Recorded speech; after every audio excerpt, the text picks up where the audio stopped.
Jake Morrison hated Frontier Station Kepler 9. The place smelled like recycled air and bad decisions. Every time his cargo ship needed supplies, he had to dock at this rust bucket floating on the edge of human space. The station was a mess of cramped corridors and flickering lights, filled with traders, smugglers, and people who asked too many questions. He walked through the main market district, his boots clanking on the metal floor. Vendors shouted in a dozen languages, selling everything from ship parts to exotic foods. Jake kept his head down and his hand near his credit chip. This place had a reputation for picking pockets. His supply run should have been simple: fuel cells, protein rations, and new air filters. In and out in 2 hours. But Jake had never been good at simple. He took what he thought was a shortcut through a side corridor. The lighting got dimmer as he walked. The walls changed from clean panels to bare metal, covered in rust. He realized his mistake when he saw the guard at the end of the hall. The alien barely glanced at him before waving him through. Jake stepped into a large room and froze. Cages lined both walls. Inside them were aliens of species he recognized, and some he did not. Most sat quietly, staring at nothing. A few pressed against the bars, calling out to potential buyers. The air stank of unwashed bodies and despair. A human man in a stained jacket approached him with a wide smile. His teeth were too white, probably synthetic. "Welcome, welcome. Victor Lane, at your service. Looking for workers? I have the best selection on the station. Clean records, good health, very affordable." Jake's stomach turned. "This is a slave market." Victor's smile never wavered. "Indentured labor market, friend, all legal under station law. These are prisoners, debt defaulters, war refugees. They work off their contracts and go free. Everyone wins. Right." Jake turned to leave. "Wait." Victor grabbed his arm. "You are a cargo hauler, yes? I can see it from your jacket. You need help loading, unloading, ship maintenance. I have perfect workers for you. Strong backs, no complaints." Jake pulled his arm free. Not interested. He started walking toward the exit when he heard it. A voice, barely above a whisper, speaking in rough standard. "Please buy me, human." Jake stopped. He looked toward the source of the voice. In a cage near the back wall sat an alien unlike any he had seen before. The creature was large, maybe 7 feet tall even sitting down. 4 arms, though one ended in a scarred stump just below the elbow. Gray-blue skin covered in old wounds and newer scabs. 2 amber eyes that burned with intelligence and something else. Desperation. The alien's face was angular, almost reptilian, with small ridges running from its forehead down to its jaw. It wore rags that might have been clothing once. The creature's 3 remaining hands gripped the bars of the cage. "Please," it said again, "buy me." Jake walked closer despite himself. "You speak standard?" "Some." The alien's voice was deep and rough. "Learned from guards. I need human to buy me. Please." "Why me specifically?" The alien's eyes met his. "Humans are fools. Soft hearts. You help those you should not. I need fool with soft heart." Jake almost laughed. "That is the worst sales pitch I have ever heard." "It is truth." The alien shifted, and Jake saw how thin it was beneath the rags. "I am Sarkathi. We fought Galactic Council. We lost. Now we are slaves. Most species will not buy Sarkathi. They fear us. But humans are new. Humans do not fear properly." Victor appeared at Jake's shoulder. "Ah, you have good eye. That one is special. Former warrior. Very intelligent. But damaged, as you can see. Missing arm. Multiple injuries. I can let it go for very cheap. 5,000 credits. 5,000? Jake stared at the trader. That is less than a used cargo loader. Exactly my point. Victor shrugged. Sarkathi are hard to sell. Their people tried to conquer half the galaxy. Made many enemies. Most buyers want nothing to do with them. But for someone willing to take a risk, it is a bargain. Jake looked back at the alien. Krell-Va. According to the small label on the cage, the creature's eyes had not left his face. Why do you want a human owner? Jake asked. Krell-Va was quiet for a moment. Humans do not understand what they should do.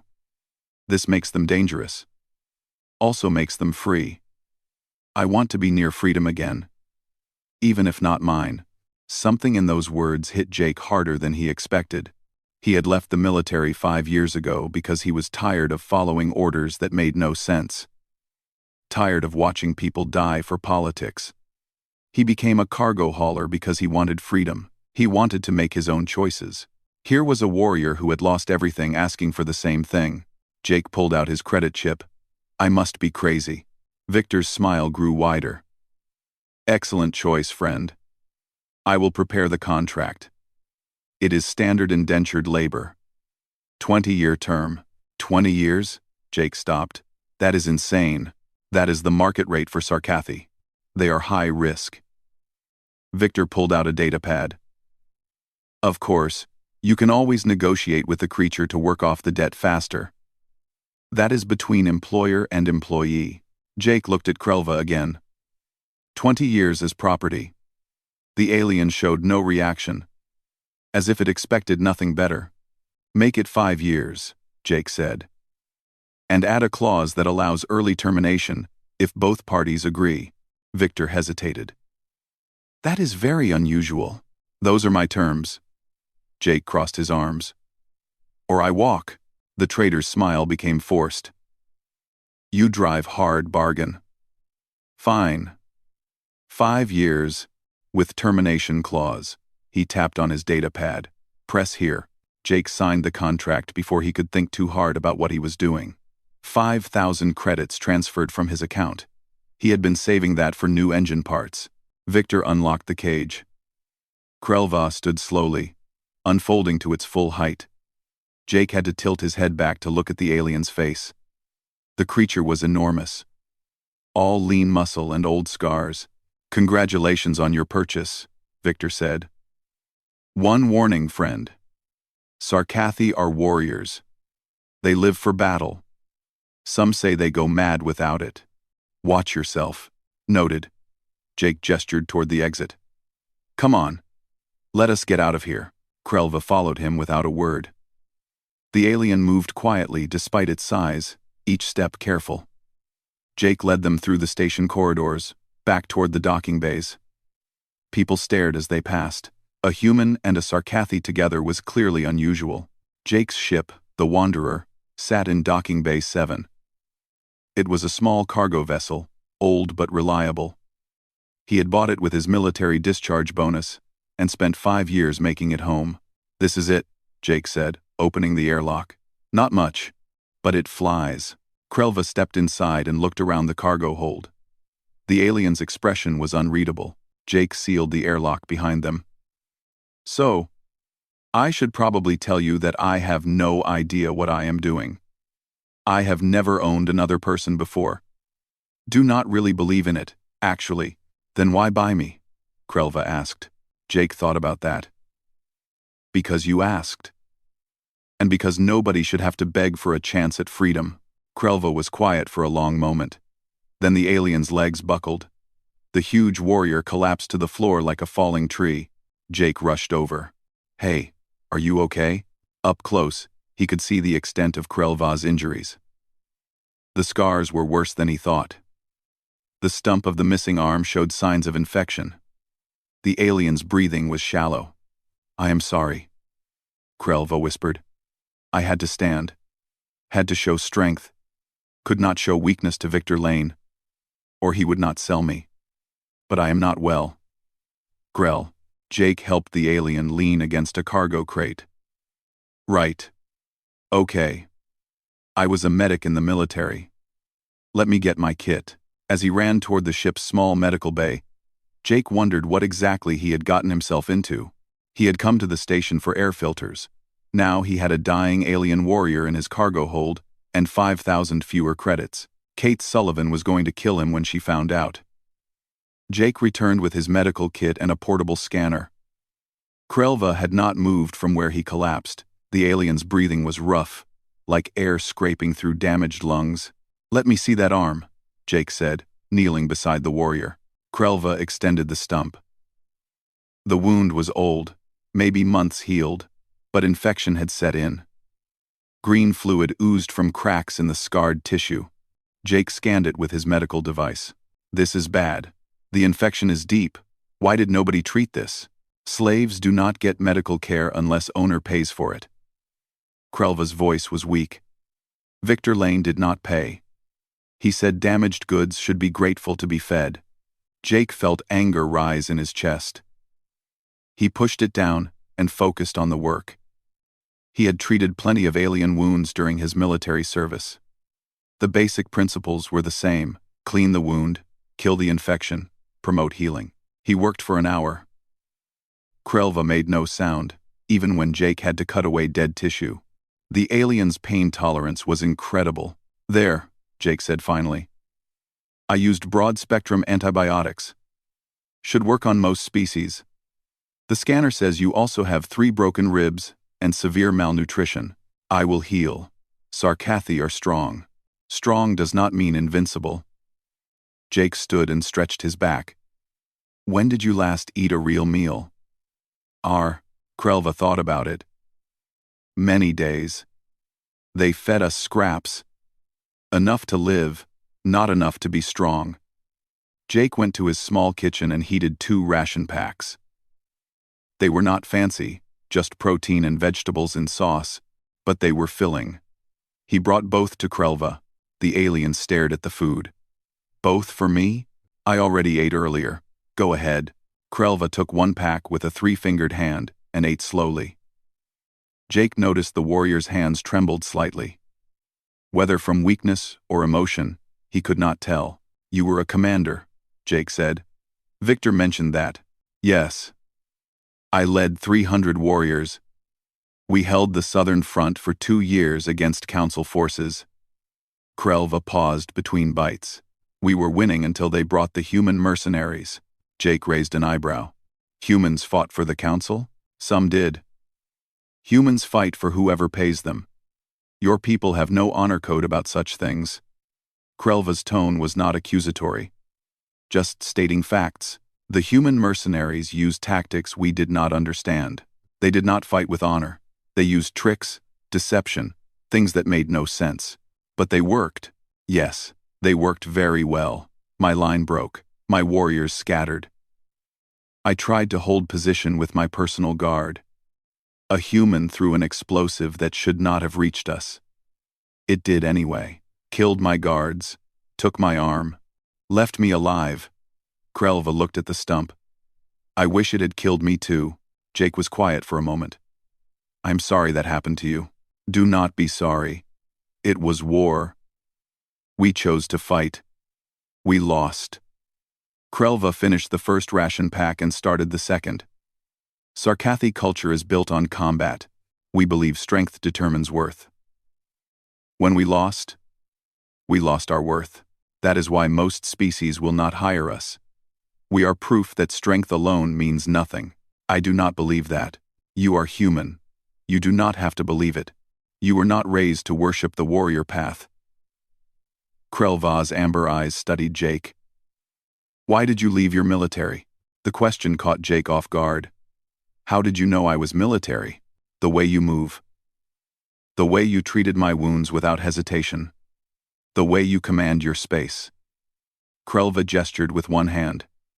"You were soldier. But you are not anymore." "Why?" Jake leaned against the wall. "I got tired of watching people die for stupid reasons. Tired of politicians sending soldiers to fix problems they created. I wanted to be free to make my own choices. So you understand." Krelva nodded slowly. "That is why I asked you to buy me. You know what it is to be trapped by duty you did not choose."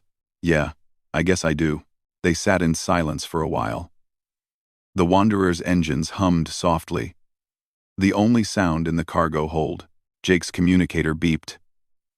He checked the screen and groaned. It was a message from Kate Sullivan, his business partner. She helped him secure cargo contracts and managed the money side of things, while Jake handled the flying. The message was short. Got you a contract. Big pay.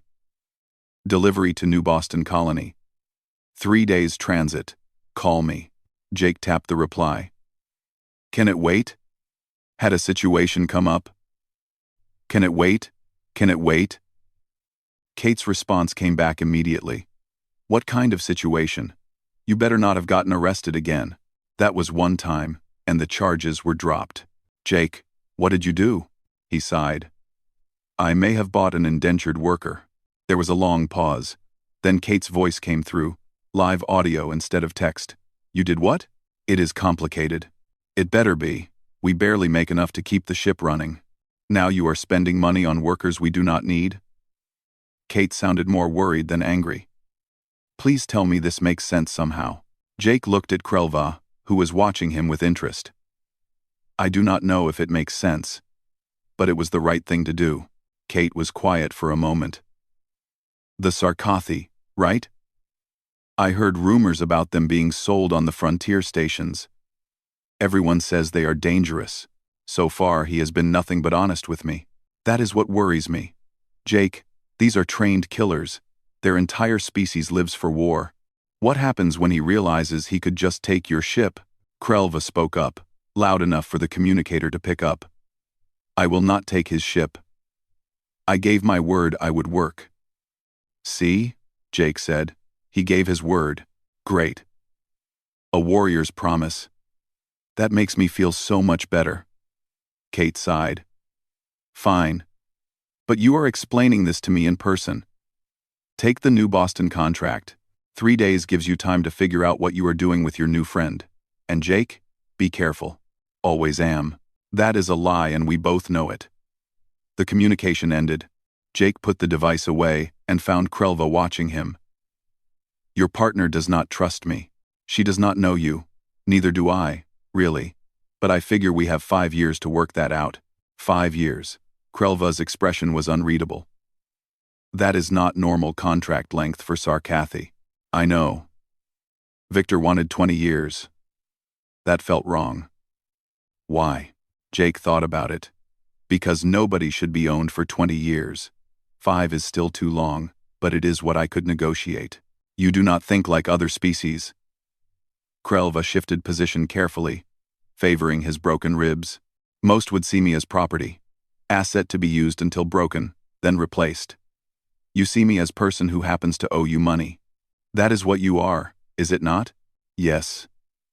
But most do not think that way. Krelva was quiet for a moment. In Sarkathi culture, we had slaves.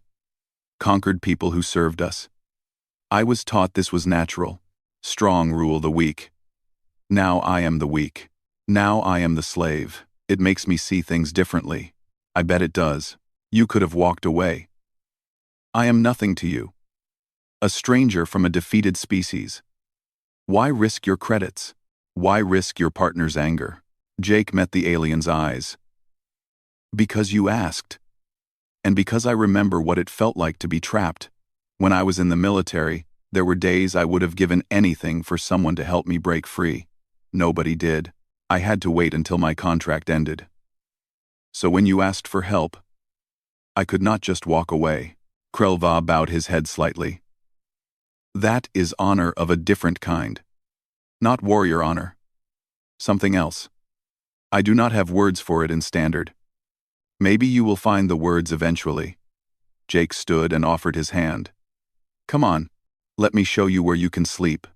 We depart in a few hours for New Boston. 3 days in space. You need to rest and heal. Krelva took Jake's hand and pulled himself up with surprising care. Despite his size, the alien moved with deliberate control. Aware of his injuries, Jake led him to one of the crew quarters. The room was small but clean, with a bed, storage locker, and a small desk. This was going to be for when I hired a co-pilot. Guess you are crew now instead. I do not know how to pilot ships. That is fine. I need someone to help with loading, maintenance, all the boring work. And if Kate is right about the dangerous part, maybe you can help if we run into trouble. You expect trouble? I fly the frontier routes. There is always trouble. Jake smiled. Get some rest. I will wake you when we are close to New Boston. Krelva sat on the bed, which creaked under his weight. Jake Morrison. Yeah? Thank you. Even if I do not understand why you helped me, I am grateful. You are welcome. Jake turned to leave, then stopped. And, Krelva, you were wrong about one thing. Humans are not fools for having soft hearts. It just means we think there are things more important than strength. The alien considered this. Perhaps I will learn what those things are. Jake left Krelva to rest and headed to the cockpit. As he ran through the pre-flight checks, he could not shake the feeling that his life had just changed in ways he did not understand yet. He had come to the station for supplies. He was leaving with a former enemy warrior who spoke of honor and defeat with equal weight. Kate was going to have a lot to say about this. But as Jake powered up the engines and requested departure clearance from station control, he felt something he had not felt in a long time. He felt like he had made a choice that actually mattered. The Wanderer cruised through empty space at half-light speed. Jake sat in the pilot's chair, watching stars blur past. 2 days into the trip to New Boston, and everything had been quiet. Too quiet, which always made him nervous. Krelva had spent most of the time sleeping and eating. The alien was healing faster than Jake expected. The infection in the arm stump was clearing up. The ribs were still broken, but Krelva moved with less pain each day. Sarcathy biology was impressive. Jake heard footsteps behind him. Krelva entered the cockpit, moving carefully in the narrow space. The alien had to duck to avoid hitting his head on the ceiling. You should rest more, Jake said. I have rested enough. I wish to be useful. Krelva looked at the control panels with interest. Teach me about your ship. Jake hesitated. Letting a former enemy warrior learn ship systems seemed risky. But Kate's voice echoed in his mind. Trust had to start somewhere. Okay. This is the navigation console. Shows our position, course, and any objects in sensor range. Jake pointed at various displays. These are life support readings. These monitor the engines. This is communications. Krelva listened intently, asking questions that showed sharp intelligence. The alien grasped concepts quickly, making connections Jake did not expect. Your ship is very small, Krelva observed, but efficient. You could operate it alone if needed. Yeah, that is the idea. Freedom means not depending on anyone else. Jake checked their course. We should reach New Boston in about 20 hours. A proximity alarm beeped. Jake frowned and checked the sensors. That is weird. We are in empty space. There should not be anything out here. The sensors showed a signal source about 2 million kilometers ahead. Jake magnified the reading. His stomach dropped. That is a distress beacon. Krelva leaned closer to look at the screen. What kind? Civilian, automated, probably from a colony or station. Jake ran a diagnostic. Signal is weak. Whatever is broadcasting it is damaged or low on power. Will you respond? Jake thought about it. Following distress signals in empty space was dangerous. It could be legitimate. It could also be pirates using a fake beacon to lure in victims. He had heard stories about both. The smart thing is to ignore it and keep flying. But you will not do the smart thing. Krelva said it as a statement. Not a question. No, I will not. Jake changed course toward the signal. Kate is going to be furious. As they got closer, Jake picked up more information. The signal came from a small colony on an asteroid, Harmony Ridge, population 300. Mining operation, mostly independent families. Then he detected something else. Ships. Multiple contacts, circling the asteroid like predators. Pirates, Jake said. 5 vessels, small attack craft. They are hitting the colony. Krelva's entire demeanor changed. The healing invalid disappeared, replaced by something harder and more focused. You will fight them? I do not know. The Wanderer is a cargo ship, not a warship. We have basic defensive weapons, but nothing that can take on 5 pirates. Jake watched the tactical display. We should call for help. How long until help arrives? Out here? Days. Maybe. The colony does not have days. Jake ran calculations. The pirates are disorganized. Look at their flight patterns. They are not working together well, just taking turns shooting at the colony shields. Then they are not military. Just criminals. Krelva studied the display with a warrior's eye. They assume no one will challenge them. That is a weakness. A weakness we can exploit? Perhaps. Krelva pointed at the screen. Your ship has cargo containers attached to the hull, yes? For transport? Yeah, 6 standard containers, currently empty. Jake saw where this was going. You want to use them as weapons. Containers are heavy. If you eject them at high speed toward the pirate ships, they become projectiles. The pirates will not expect it. Krelva's 3 hands moved across the display, plotting vectors. You fly close to this ship here. I will operate your defensive turret. When I give signal, you eject containers and accelerate hard. The containers will continue forward, hitting the pirate vessel.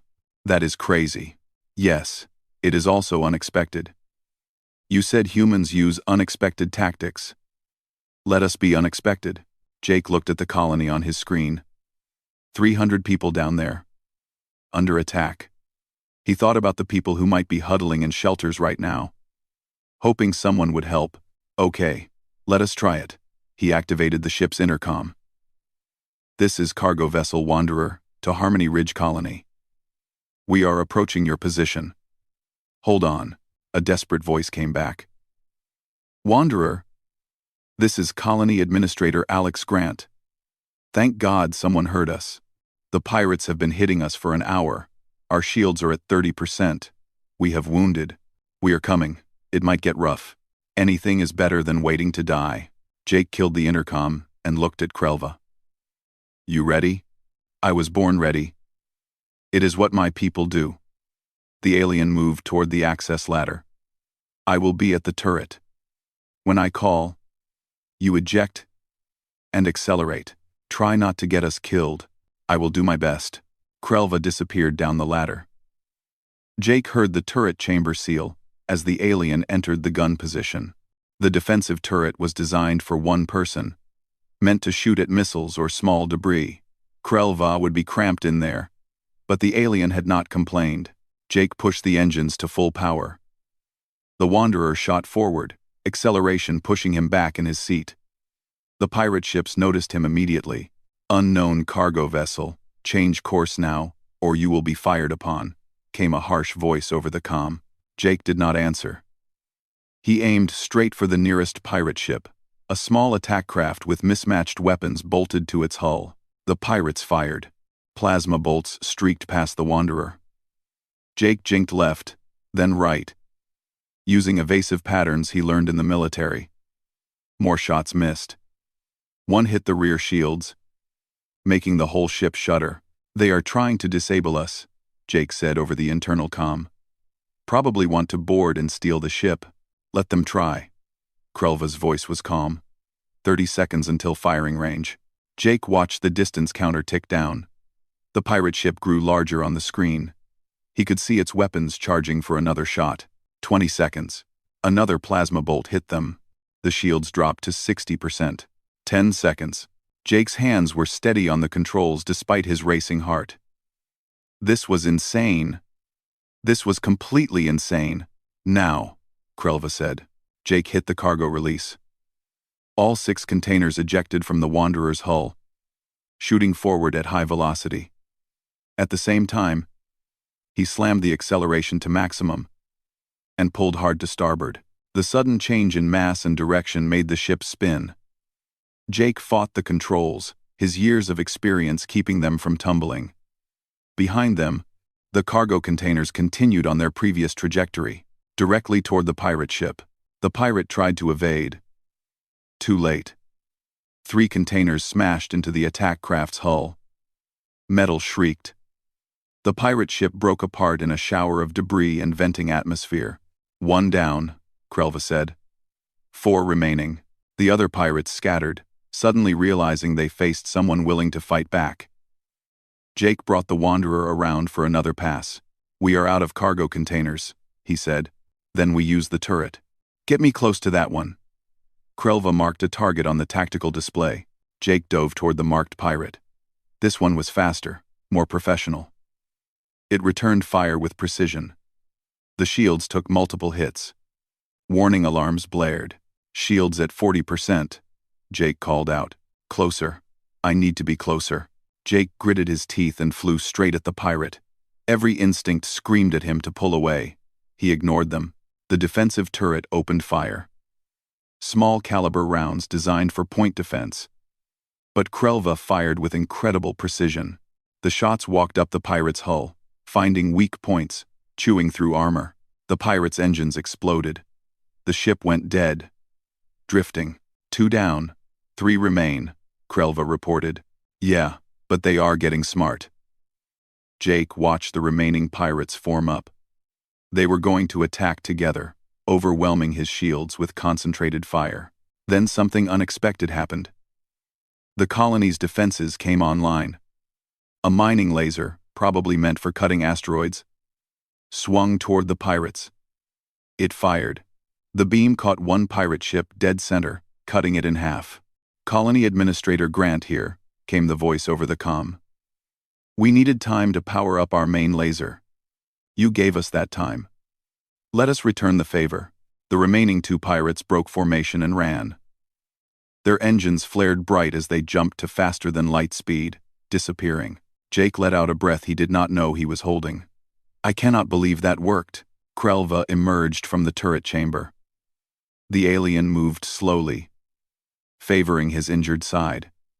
"You can believe it. We won. Because we were willing to do what they did not expect. That is good tactics."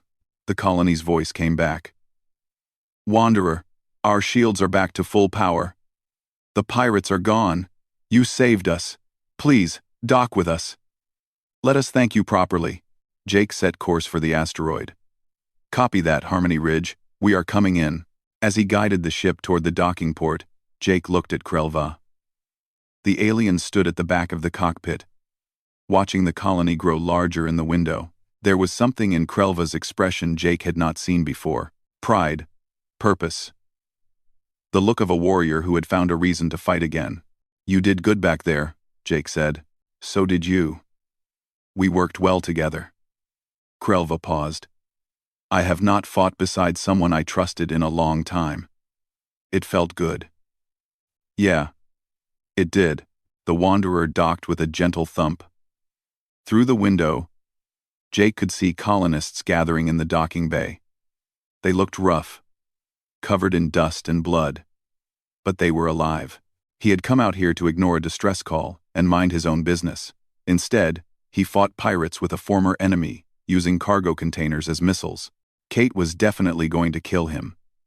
New Boston Colony sprawled across 3 interconnected asteroids, home to 50,000 people and twice as many problems. Jake had been here before, dropping off cargo and picking up outbound goods. He knew the place well enough to avoid the bad sections, but today, trouble found him anyway. He was in his warehouse, checking inventory with Krelva, when the door opened. 2 people walked in wearing the crisp uniforms of Galactic Council representatives. One was human, a woman in her 40s with sharp eyes and graying hair. The other was an alien Jake recognized as Velkari, a species known for their role as council enforcers. "Jake Morrison?" the woman asked. "That is me." She pulled out an identification card. "I am Beth Crawford, Council Diplomatic Corps. This is Security Officer Zelnoth. We need to speak with you about your employee." Her eyes locked on Krelva, who had frozen in place. "What about him?" Jake kept his voice neutral. A report was filed from Frontier Station Kepler 9. A human purchased a Sarkathi prisoner from the labor markets. That Sarkathi was later seen participating in combat against civilian vessels. We need to verify the details. The combat was defensive. We helped a colony under pirate attack. Jake crossed his arms. Harmony Ridge can confirm that. Beth's expression did not change. We have spoken with Colony Administrator Grant. His report matches yours. However, That is not the issue. The issue is that you have a Sarkathi warrior in your employ. Is that illegal? Not technically. But it is highly irregular and potentially dangerous. Beth pulled out a datapad. The Sarkathi were defeated in a war of their own making. The Galactic Council reached an agreement with the surviving Sarkathi leadership. The species would be isolated, their warriors scattered across the galaxy to prevent them from regrouping. They would work off their war debts through labor contracts. So slavery. Indentured servitude, Beth corrected. There is a difference. Not much of one. Jake glanced at Krelva, who had not moved or spoken. Krelva has a legal contract. 5-year term. Fair wages. Early termination clause. Everything is documented. Zelnoth stepped forward. The alien was tall and thin, with too many joints in its limbs. When it spoke, its voice came through a translator device. The concern is not the legality. The concern is what happens when a Sarkathi warrior is treated as an equal. They are conditioned for combat. They live to fight. Giving them freedom only creates danger. Krelva has been nothing but helpful, for now. Zelnoth's eyes fixed on the Sarkathi. But their nature will reassert itself. It always does. Krelva finally spoke. I have given my word to serve Jake Morrison. I will not break that word. Words mean nothing when instinct takes over. Zelnoth moved closer. You are Sarkathi. Your people tried to conquer the galaxy. You lost. Now you must pay the price of that defeat. I have paid. Krelva's voice was low and controlled. I lost my unit. My arm. My freedom. I have paid many times over. Not enough. The alien enforcer reached for something on its belt. Council regulations allow for the immediate removal of dangerous persons from human civilian populations. I am invoking that authority. You will come with us. Jake stepped between them. No. Beth held up a hand. Jake. Please. This does not need to be difficult. We are offering to take the Sarkathi off your hands. You will receive a full refund of your purchase price, plus compensation for your trouble. He is not for sale. He is not yours to keep. Not really. The contract can be nullified under council security provisions. Beth's tone became harder. You do not understand what you are doing. The Sarkathi are not pets. They are not friends. They are warriors who will turn on you the moment they see advantage in it. That is not true. Jake looked at Krelva. Tell them. Krelva met his eyes. They will not believe me. To them, I am a monster. Nothing I say will change that. Maybe not, but I believe you. Jake turned back to Beth and Zelnoth. Krelva stays. If you want to take him, you will have to arrest me too. Beth's expression hardened. You are making a serious mistake. It would not be my first. The door opened again. A man in a New Boston security uniform entered, followed by 2 officers. The man was in his 50s, built like someone who had done physical work his entire life. Jake recognized him. Kyle Harper, his former unit commander from the military. Is there a problem here? Kyle asked. This does not concern New Boston security, Zelnoth said. Everything on this colony concerns me. I am the security chief. Kyle looked at Jake. These people bothering you, Morrison? They want to take Krelva. On what grounds? Beth stepped forward. Council security regulations. The Sarkathi poses a potential threat. Based on what evidence?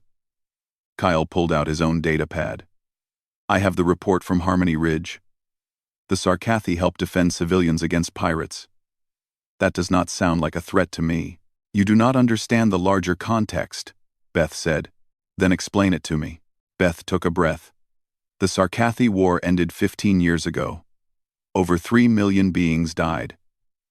The Sarkathi were defeated, but only barely. The council made a decision to prevent them from ever organizing again. That means keeping them separated, keeping them controlled.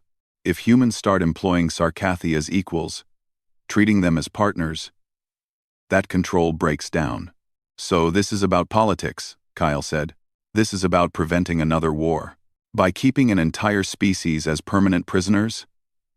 Jake felt his anger rising. That is not justice. That is revenge. It is necessity. Zelnoth's translator made the words sound cold. Your species is too young to understand. You have been part of galactic civilization for less than 20 years. You do not know the dangers we face. I know that every person deserves a chance at redemption, Jake said. Even former enemies. Noble words. But Sarkathi do not think like you. They do not value mercy. They value strength. Zelnoth turned to Krelva. Tell them what your people think of humans. Krelva was quiet for a moment. We called humans soft-hearted fools. We thought your compassion made you weak. We were wrong. You were not wrong. That compassion will be your downfall. Zelnoth reached for Krelva again. Kyle's officers moved to block him. I think that is enough. You have made your case.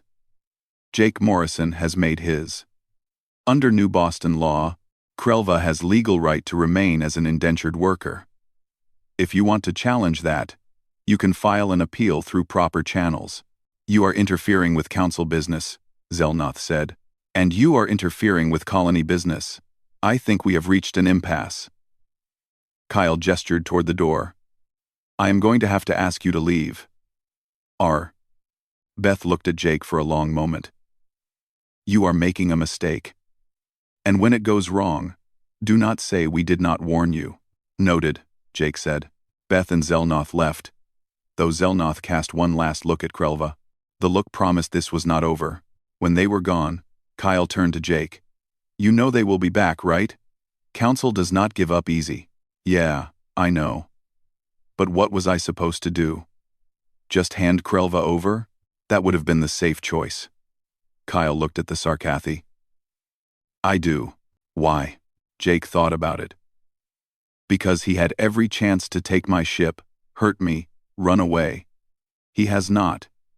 Because we fought together, and he had my back.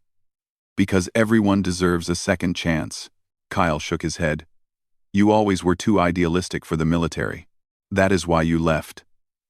He headed for the door, then paused. For what it is worth, I think you did the right thing. But be careful. Council has long reach. They will find a way to make trouble for you. When Kyle and his officers left, Jake and Krelva were alone in the warehouse. I am sorry, Krelva said quietly. For what? For bringing this trouble to you. The council is correct. I am dangerous. My presence puts you at risk. You think I care about risk? I fought pirates with cargo containers. Risk does not scare me. But you could lose everything. Your ship, your freedom. Your partner already dislikes me. Now council officials are threatening you. Krelva looked at his 3 hands. Perhaps it would be better if I left. And go where? Back to the slave markets? Back to people like Victor Lane? Jake shook his head. No, you are crew. That means something. It should not. We barely know each other. True. But I know this. You asked me to buy you because humans are fools with soft hearts. You said we help those we should not. Maybe you were right. Maybe I am a fool. Jake smiled. But I would rather be a fool who does the right thing than smart person who does not. Krelva was quiet for a long time.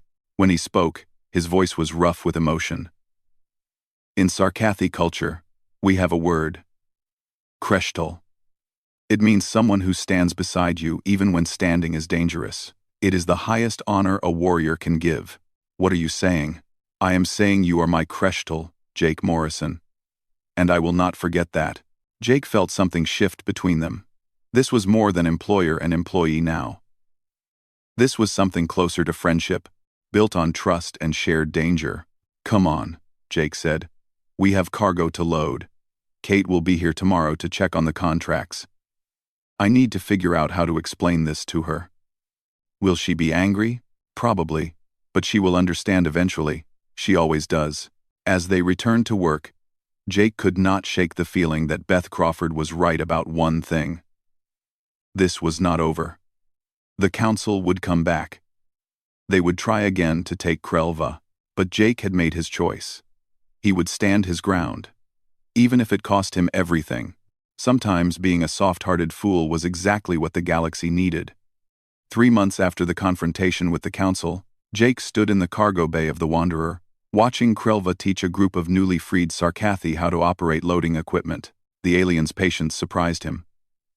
The warrior who had whispered, "Please buy me," in a cage, was now confident, purposeful, alive in a way Jake had not seen before. "You are doing it wrong," Krelva said to a younger Sarkathi. "The magnetic clamps need to be at 40% power, not 60. You will damage the cargo." The younger alien adjusted the settings and tried again. This time, the container lifted smoothly. "Better," Krelva said. "Practice until it becomes instinct." Jake's communicator buzzed. It was a message from Kate. She was on the station and wanted to meet. The message included coordinates to a quiet bar in the commercial district. "I will be back in a few hours," Jake told Krelva. "Keep working with them. We have 5 cargo runs scheduled for next week." "I understand." Krelva paused. "Jake, more will come. Every week, I hear from Sarkathi who have heard what you did. They all want the same thing: freedom, a chance. That is all any of us want. A chance to prove we are more than our worst moments." Jake nodded and left the ship. Frontier Station, Kepler 9 looked different now. Victor Lane's slave market had been shut down by human authorities. The cages were gone, replaced by a legitimate employment office. Word had spread through the frontier. Humans were buying Sarkathi contracts and offering real work, real dignity, real hope. It was causing chaos in the Galactic Council. Kate sat in a corner booth nursing a drink. She looked tired but smiled when she saw Jake. He slid into the seat across from her. "You look terrible," he said. "Thanks. You look like someone who has been fighting the entire galaxy." She pushed a datapad across the table. "We have a problem." "Several problems, actually." Jake scanned the pad.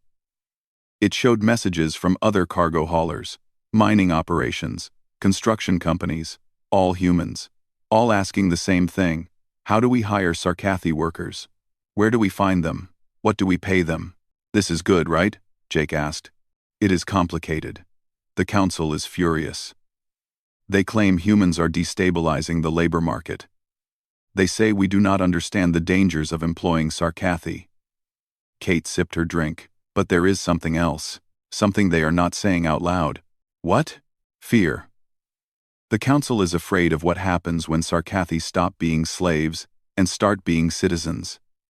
They built their whole post-war system on keeping the Sarkathi broken and scattered. Now humans are breaking that system, not through policy or war, but through simple decency." Jake thought about Krelva, teaching younger Sarkathi with patience and purpose. "Good. That system deserves to be broken. Jake, they are calling for a hearing. A formal council session to address the Sarkathi employment crisis. They want you to testify." "Me specifically? You started this. Whether you meant to or not." Kate leaned forward. "They are going to try to make an example of you. Show that employing Sarkathi is dangerous. They will bring up every piece of propaganda about the Sarkathi War. They will try to paint you as naive and reckless."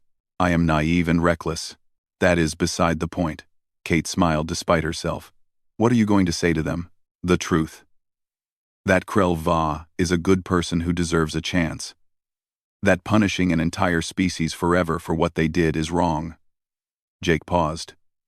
"Will it make a difference?" "I do not know. But you have to try." Kate slid another datapad over. "This is a list of humans who want to testify with you. Cargo haulers, business owners, colony administrators, all people who have hired Sarkathi workers. They want to speak in support." Jake looked at the names. Over 50 entries. "I did not know it spread this far. It is not just you anymore. It is a movement, accidental, unorganized, but real." Kate finished her drink. "And Jake?" "Beth Crawford wants to talk to you before the hearing, privately." That surprised him. "Why?" She did not say. but I got the impression she is not entirely on the council's side anymore. They met in a neutral conference room the next day. Beth sat alone. No Zelnoth or other officials. She looked older than Jake remembered, like the last 3 months had weighed on her. "Thank you for coming," she said. "Kate said you wanted to talk." Beth gestured for him to sit. "I have been with the council for 20 years. I believe in what we do. We maintain peace, facilitate trade, resolve disputes. We prevent wars." She paused. "But watching what has happened with the Sarkathi employment situation has made me question some things." "Like what?" "Like whether we are preventing war or just extending the last one indefinitely." Beth pulled up images on the wall screen.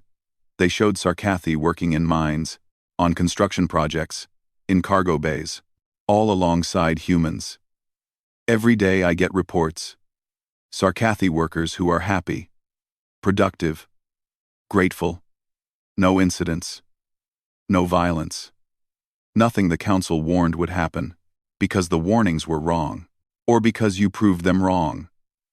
There is a difference." Beth looked at him. "At the hearing, the council will argue that Sarkathi are inherently dangerous, that your success is an anomaly that will not last. They will demand regulations, quotas, oversight, anything to maintain control. What do you think?" "I think I have spent 3 months investigating every human who hired a Sarkathi. I have interviewed dozens of workers. I have looked for evidence of the threat we were told existed." Beth's voice was quiet. "I found none.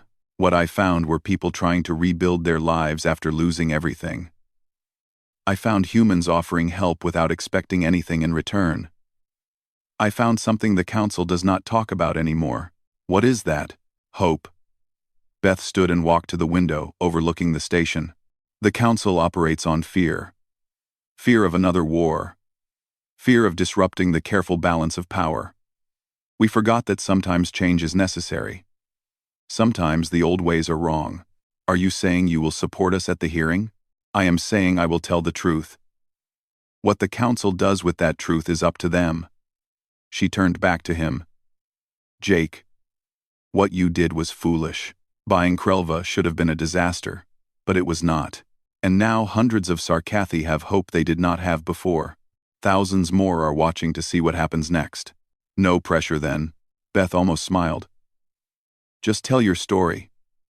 Let the council hear what actually happened, not what they fear happened." The hearing took place 2 days later. It was conducted via hologram, with representatives from a dozen species sitting in a virtual council chamber. Jake stood in the center, feeling very small and very human. The council chairman spoke first. It was a collective position, rotating between species. Today it was a Velkari, same species as Zelnoth. "Jake Morrison, you stand accused of recklessly employing a Sarkathi warrior in violation of galactic security protocols. How do you respond?" Jake took a breath. "I did not violate any protocols. I legally purchased an indentured labor contract.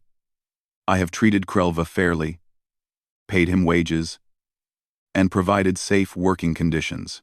Everything I did was legal under both human and council law. Legal perhaps, but unwise. The Sarkathi are dangerous. Krelva has been nothing but reliable. He has helped me defend a colony from pirates. He has trained other workers. He has given me no reason to fear him." Another council member spoke. This one was human, a representative from Earth, Lisa Martinez, a career diplomat. "Jake Morrison, do you understand why the council is concerned? The Sarkathi War was devastating. Millions died. The peace we achieved required difficult choices. I understand that. But punishing people forever for what their government did is not peace. It is revenge, dressed up as policy." The chamber erupted in protest. Several council members spoke at once. The chairman called for order. "You speak from ignorance," Zelnoth said, appearing in the chamber. "You do not know what the Sarkathi are capable of. You see one who behaves well, and think all are the same. This is the naivety of youth. Maybe I am naive. But I also know what I have seen." Jake looked around the chamber. Krelva was broken when I found him. He had been beaten, starved, treated as property. He had given up hope, but when I offered him a chance, he took it. He worked hard. He learned new skills. He became a friend. One example proves nothing, the chairman said. Then hear from others. Jake gestured, and holograms appeared around him. 50 humans and twice as many Sarkathi, all testifying to the same story. Humans who had hired Sarkathi workers. Sarkathi who had found new purpose. Over and over. The same message. The system was cruel. The change was good. No one had been hurt. The testimonies lasted hours. The council listened, some members taking notes, others clearly unconvinced. Finally, Beth Crawford spoke. I have spent 3 months investigating these cases. I found no evidence of threat. I found no violence, no betrayal, no danger. What I found was a broken system that served no purpose except to punish the defeated. As a human representative to this council, I move that we reform the Sarkathi employment restrictions. The chamber fell silent. You would overturn decades of policy? The chairman asked. I would correct a mistake. Beth's voice was firm. We ended the war 15 years ago. It is time to end the cruelty that followed. The vote took place immediately. The result was close, but the motion passed. New regulations would be written. Sarkathi workers would have rights, protections, paths to freedom.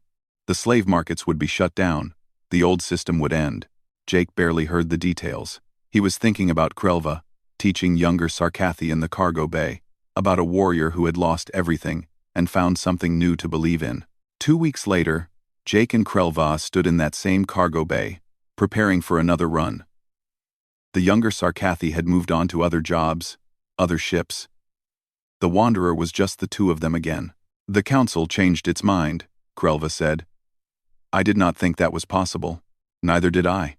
But sometimes people surprise you. You surprised me. When I asked you to buy me, I expected a master. I found a friend instead. Krelva adjusted a cargo container. The contract says, I owe you 3 more years of work. But the new regulations say I can leave any time. Jake's chest tightened. Are you leaving? No. I am staying because I choose to, not because I must. That is the difference. Krelva turned to face him. You gave me back something I thought I had lost forever. Not freedom. Something more important. What is that? Dignity. Purpose. A reason to wake up each day. Krelva placed a 3-fingered hand on Jake's shoulder. You are my Kreshtal. That does not end when a contract does. Number 3.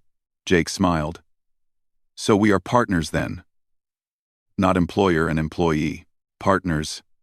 Yes, I like that word. They finished loading the cargo and sealed the bay. As the Wanderer prepared to depart, Jake took one last look at Frontier Station Kepler 9 through the window. The old slave market section was dark now, empty. In its place was a new employment center, clean and well lit. Change was happening. Real change. And it had started with a simple choice made by a cargo pilot who could not walk away from someone asking for help. Where to next? Krelva asked from the co-pilot seat. New Boston. We have a delivery. And Kate wants to discuss expanding the business. Jake grinned. Apparently there is high demand for cargo haulers who are not afraid to hire Sarkathi crew. I wonder why, Krelva said dryly. The Wanderer undocked and headed into the black. Behind them, the station grew smaller. Ahead, the stars beckoned with infinite possibility.